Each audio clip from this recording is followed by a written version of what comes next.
आज का वीडियो बहुत कमाल है। आज आप देखेंगे फाइट किस तरह फिल्मों में होता है, किस तरह फाइट का शूटिंग होता है।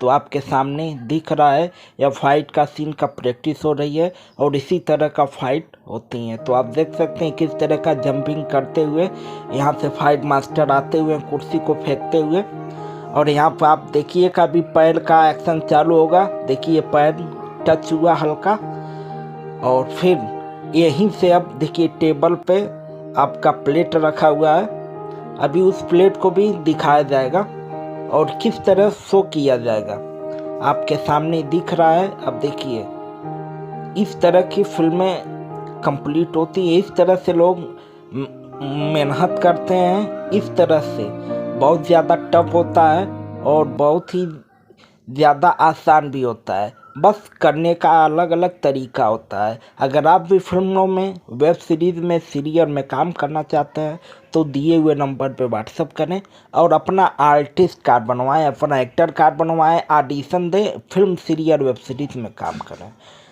अगर वीडियो पसंद आए तो लाइक करें, कमेंट करें, शेयर करें। उन सभी नौजवानों से हम कहेंगे कि अगर आप फिल्मों में पैसा और नाम कमाना चाहते हैं तो एक बार अपने आप को अवश्य पहचानें। अगर आप काम करते हैं तो शुरुआती दौर में 500 से लेकर 5000 पर डे आप इनकम कर सकते हैं। तो वीडियो पसंद आए तो लाइक करें, कमेंट करें, शेयर करें। फिर मिलेंगे अगली वीडियो में। जय हिंद, जय भारत।